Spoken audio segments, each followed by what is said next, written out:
নমস্কার, আমি শ্রীপর্ণা রয়েছে আপনাদের সঙ্গে। শুরু করছি আজকে নিউজ টুডে।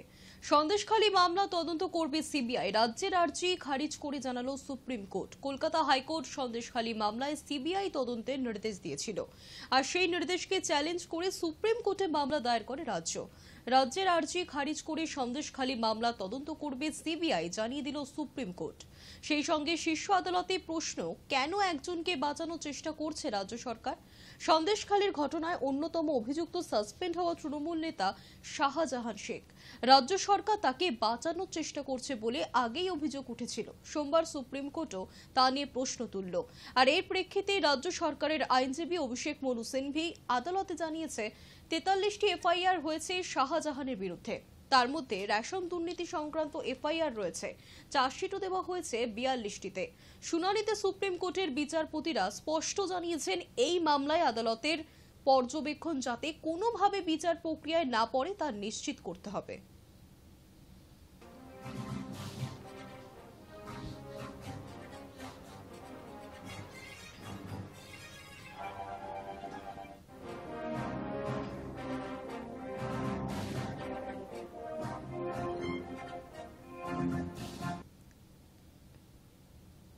দশই জুলাই উপনির্বাচন। সোমবার মানিকতলা বিধানসভা কেন্দ্রের উপনির্বাচনের শেষ দিনের প্রচারে তৃণমূল কংগ্রেস প্রার্থী সুপ্তি পাণ্ডের সমর্থনে করা হলো রোড শো। উপস্থিত ছিলেন রাজ্যের ক্রীড়া এবং যুব কল্যাণ মন্ত্রী অরূপ বিশ্বাস, তৃণমূল নেতা কুণাল ঘোষ সহ ক্রীড়া জগতের এক ঝাঁক ব্যক্তিত্ব। বিধাননগর স্টেশনের নিচ থেকে এই রোড শো শুরু হয়, শেষ হয় হাতিবাগান আর স্টার থিয়েটারে।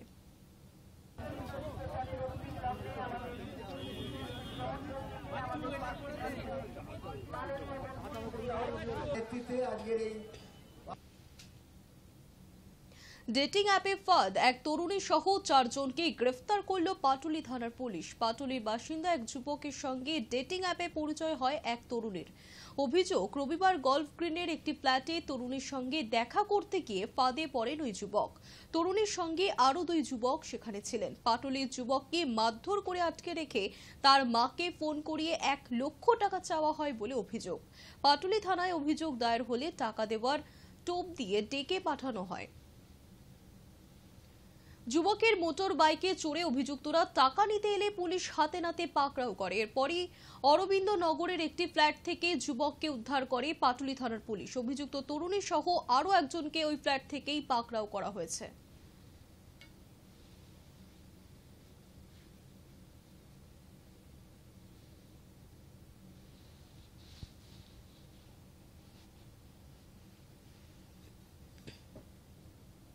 কলকাতার নগরপাল বিনীত গোয়েল এবং ডিসিপি ইন্দিরা মুখোপাধ্যায়ের বিরুদ্ধে শৃঙ্খলা ভঙ্গের অভিযোগে শাস্তিমূলক পদক্ষেপ করতে চলেছে এবার কেন্দ্র।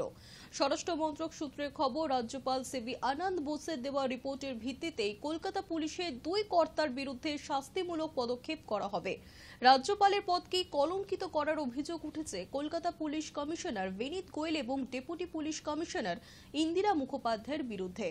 জুন মাসের শেষ সপ্তাহে রাজ্যপাল সিবি আনন্দ বোস স্বরাষ্ট্র মন্ত্রকে একটি রিপোর্ট জমা দিয়ে অভিযোগ করেছেন, একজন সরকারি চাকুরের যেভাবে কাজ করা উচিত তা করছেন না কলকাতার পুলিশ কমিশনার এবং সেন্ট্রাল ডিভিশনের ডেপুটি পুলিশ কমিশনার। রাজ্যপালের সেই অভিযোগের ভিত্তিতেই বিনীত গোয়েল এবং ইন্দিরা মুখোপাধ্যায়ের বিরুদ্ধে পদক্ষেপ করতে চলেছে স্বরাষ্ট্র মন্ত্রক।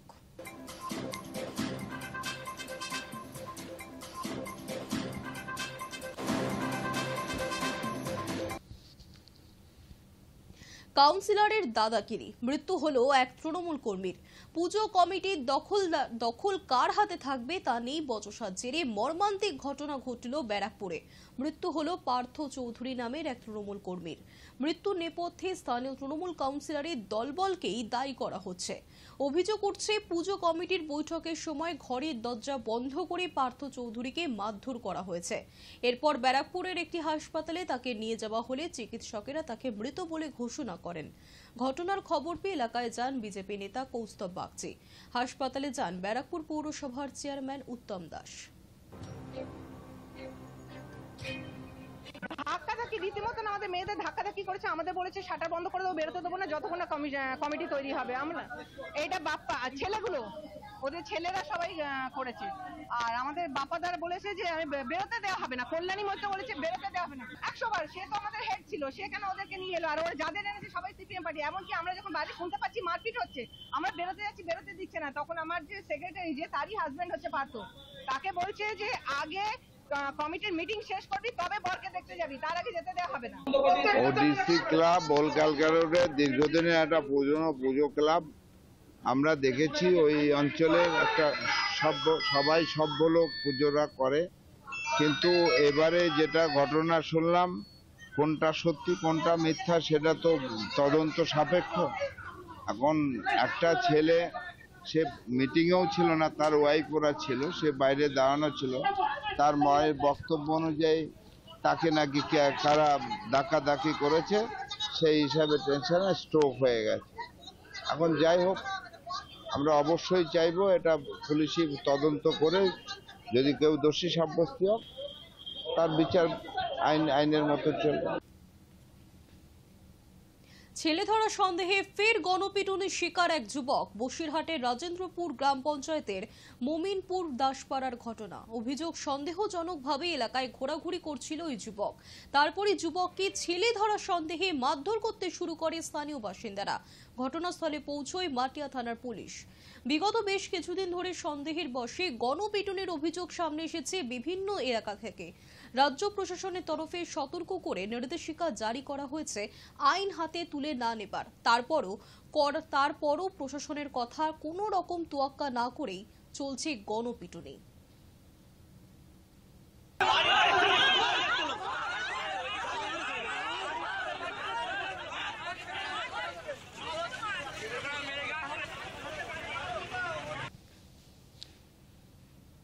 ইউনেস্কো স্বীকৃতি পাওয়া সুন্দরবনে পর্যটন শিল্পকে ঢেলে সাজানোর দাবি তুললেন এবার বসিরহাটবাসী। ইউনেস্কো স্বীকৃতি পাওয়া সুন্দরবনে পর্যটন শিল্পকে ঢেলে সাজানোর দাবি তুললেন বসিরহাটবাসী। সাম্প্রতিক কালের কথা নয়, সেই 1997 সালে বিশ্বের ঐতিহ্যবাহী স্থান হিসেবে সুন্দরবনকে হেরিটেজ ঘোষণা করেছে ইউনেস্কো। অথচ তারপর এতগুলো বছর কেটে গেলেও বিক্ষিপ্ত কিছু উদাহরণ বাদ দিলে সেভাবে নজর দেওয়া হয়নি সুন্দরবনের পর্যটন শিল্প সম্ভাবনায়। এবার সেদিকেই দৃষ্টি ফেরানোর আবেদন করছেন সমাজকর্মী থেকে সাধারণ মানুষ। উত্তর ও দক্ষিণ 24 পরগনা মিলিয়ে মোট ব্লকের সংখ্যা 21। এর মধ্যে বসিরহাট মহকুমাতেই রয়েছে 10টি ব্লক।